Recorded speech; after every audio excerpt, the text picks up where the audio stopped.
நம் வீட்டில் குழந்தைகளுக்கு நாம் தான் அவர்களுக்கு விழிப்புணர்வை ஏற்படுத்த வேண்டும். ஏன்னால் இதை தற்கொலை செய்யும் அளவுக்கு ஒரு குழந்தையை தள்ளுகிறது அந்த சூழலுக்கு என்றால் மிகப்பெரிய ஆபத்து நம் அனைவரிடம் இருக்கு. ஏன்னால் குழந்தைகள் தான் டார்கெட்டாக இருக்கிறார்கள். அந்த 10 வயது முதல் 25 வயது வரை உள்ள குழந்தைகள் அனைவருமே தற்போது இந்த ஆக்டோபஸ் அரக்கன் என்று அழைக்கப்படுகின்ற இந்த ஆன்லைன் கேம் மூலமாக தான் இருக்கு. என்றால் ஆன்லைன் கேமிங் இண்டஸ்ட்ரி என்பது சாதாரண ஒரு கூட்டம் அல்ல. கிட்டத்தட்ட 9,000 கோடி $1 பில்லியன் 2025 கடந்த ஆண்டில் மட்டும் இந்தியாவில் மட்டும் 9,000 கோடி ரூபாய் அளவிற்கு அதனுடைய வர்த்தகம் இருந்திருக்கு. ஆன்லைன் கேமோட வர்த்தகம் இந்த ஒரு விளையாட்டு இல்லை, ஒட்டுமொத்த ஆன்லைன் கேம் நிறைய இருக்கிறது. கிட்டத்தட்ட $1 பில்லியன். அது 2027 $1.5 பில்லியன் கிட்டத்தட்ட ஒரு 15,000 கோடியாக 9,000 கோடியிலிருந்து 2 ஆண்டுகளே 15,000 கோடியாக வளரப்போகிறது என்ற தகவல் இந்த இண்டஸ்ட்ரி எந்த அளவுக்கு வளர்ச்சி மேல் வளர்ச்சி என்பது அப்படி ஒரு வளர்ச்சியை அடைந்து கொண்டு காரணம் அதிகமாக பயன்படுத்துகிறார்கள். அந்த அளவுக்கு பயன்படுத்தி கொண்டே இருக்கிறார்கள் அவர்கள் என்றால் அந்த அளவுக்கு தாக்கம் அடிமையாகிறார்கள். அடிக்ஷன் அடிமையாகி கொண்டிருக்கின்றதான் சொல்ல வேண்டும். அந்த அளவில் தான் இருக்கிறது. எனவே இந்த கேமிங் இண்டஸ்ட்ரியிலே கிட்டத்தட்ட 56 இந்தியாவில் மட்டும் 56 கோடி பேர் பயன்படுத்துகிறார். இந்தியாவின் மக்கள் தொகை 140 கோடி. அதிலே 56 கோடி இந்த ஆன்லைன் கேம்ல ஆக்டிவாக இருக்கிறார்கள் என்ற அதிர்ச்சி தகவல் உண்மையிலேயே பயப்பட வைக்கிறது.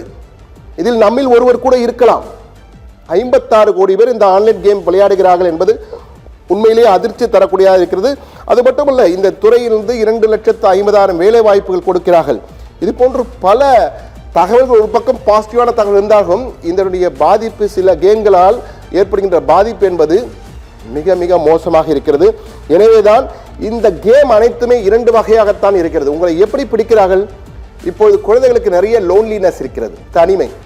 வீட்டில் இருவரும் வேலைக்கு சென்று விடுகிறார்கள். ஒருவர் வீட்டில் இருந்தாலும் ஒழுங்காக குழந்தைகளை பார்ப்பதில்லை என்றால் நம்மையும் ஆட்டுவிட்டுக் கொண்டிருக்கிற இந்த செல்போனை பார்ப்பதால் குழந்தைகளை பல பெற்றோர்கள் பார்ப்பதே இல்லை. தொலைக்காட்சியை பார்ப்பது என்று முதலில் குற்றம் சொட்டியிருந்தார்கள். இப்போ தொலைக்காட்சி விட்டு மொபைல் போன் தான் வைத்துக்கொண்டு மொபைல் தான் எல்லாமே பார்க்கிறார்கள். நியூஸும் பார்க்கிறார், நம்முடைய செய்தியும் இந்த நிகழ்ச்சியும் மொபைல் தான் பார்த்து கொண்டிருப்பார்கள். ஆனால் இப்போது அவர்கள் அதை தான் வைத்திருக்கிறார்கள். 2 வகையான அந்த லோன்லினஸ் தனிமையை பிடிப்பதற்காக தனிமையில் உள்ள ஒருவரை குழந்தைகளை அவர்களுடைய வலையில் விழ வைப்பதற்காக சாட் பேஸ்ட் பேசி செய்வது, அவர்களை மயக்குவது. இன்னொன்று task based. Chat based and task based இந்த 2 வகை தான். இலக்கு வைத்து அவர்களை விளையாட கூப்பிடுவது. இது இலக்கு, இதுக்கு வாங்க அப்படி எளிமையாக அவர்களை இழுக்க முடியும். அவர்களுக்கு நான் தான் நண்பன், வேறு யாரும் உங்களுக்கு இல்லை, நான் உங்களுக்காக இருக்கிறேன் என்ற வகையிலே பேசியே உங்களை மயக்கி அந்த வலையிலே விழக்கின்ற கேம்கள் தான் இவை. குறிப்பாக தற்போது கொரியன் கேம் என்றாலே தயவு செய்து பெற்றோர்கள் உடனடியாக சுதாரித்துக் கொள்ளுங்கள். என்றால் அது நல்ல கேமா கெட்ட கேமா என்பதெல்லாம் வேறு விடயம். உடனடியாக கொரியாவை பற்றி குழந்தைகள் அதிகமாக பேசுகிறார்கள், கொரியன் கேம்ஸ் என்று சொல்லுகிறார்கள் என்றால் நிச்சயமாக அவர்களை உடனடியாக கண்காணியுங்கள். கூட இருந்து அவர்கள் நண்பராக அவர்களுடன் பழகி என்ன செய்கிறார்கள் பாருங்கள். அந்த விளையாட்டு உடனடியாக அந்த விளையாட்டிலிருந்து வெளியே வருவதற்கு என்ன செய்ய வேண்டும், உளவியல் நிபுணர் அழைத்து செல்லுங்கள். அவர்களை அப்பொழுதுதான் மீட்க முடியும். உடனடியாக சுதாரிக்க வேண்டும், இல்லை என்றால் அவ்வளவுதான், இழப்பு தான். இதற்கு உதாரணங்கள் பல இருக்கின்றன. அதற்கு தற்போது மிக சிறந்த உதாரணம் இந்த காசியாபாத்திலே 3 சகோதரிகள். தற்போது அந்த குடும்பம் நிற்கதியாக இருக்கிறது. இதற்கு காரணம் என்ன? இதை தடுக்க முடியும். எப்படி தடுக்க முடியும் என்றால் எல்லோரும் இணைந்து பணியாற்ற வேண்டும். பெற்றோர்கள், ஆசிரியர்கள், சமூகம், அரசாங்கம் என அனைவரும் ஒன்றிணைந்து செயல்பட்டால்தான் இது போன்ற பிரச்சனைகளுக்கு முடிவு காண முடியும்.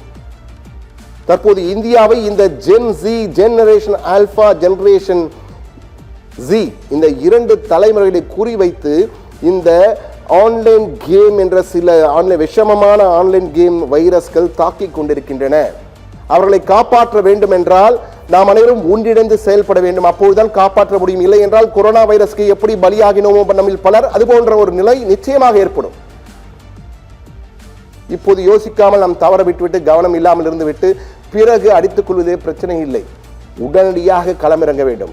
பெற்றோர்கள் மட்டுமல்ல, ஆசிரியர்கள் என அனைவருமே இது போன்று செல்போனிலே அடிக்டாக இருப்பவர்களிடம் உடனடியாக குழந்தைகளிடம், குறிப்பாக இந்த Gen Z and Gen Alpha இந்த 2 தலைமுறையினரும் கூர்ந்து கவனிக்க வேண்டிய காலகட்டத்தில் நாம் அனைவரும் இருக்கிறோம். இதை பார்த்து கொண்டிருக்கும் ஜென்சி, ஜென் ஆல்பா தலைமுறையை சேர்ந்தவர்களும் தயவு செய்து விழித்துக் கொள்ளுங்கள். இல்லை என்றால் இந்த வலையிலே நீங்களும் சிக்கிக்கொள்வீர்கள் என்பதை நினைவில் கொள்ளுங்கள் என்று கூறி இந்த சிறப்பு நிரலின் மூலமாக உங்களில் யாரேனும் பலர் நிச்சயமாக உடனடியாக நடவடிக்கை எடுத்து திருத்திக் கொள்வோம். திருத்திக் கொண்டால் நமக்கு வாழ்வு உண்டு. இல்லை என்றால் மிக மோசமான விளைவுகள் ஏற்படக்கூடிய சூழலில் தான் தற்போது இருந்து கொண்டிருக்கிறோம் என்று கூறி உங்களிடம் விடைபெறுகிறோம். மீண்டும் ஒரு சிறப்பு நிலையில் சந்திப்போம். நன்றி, வணக்கம்.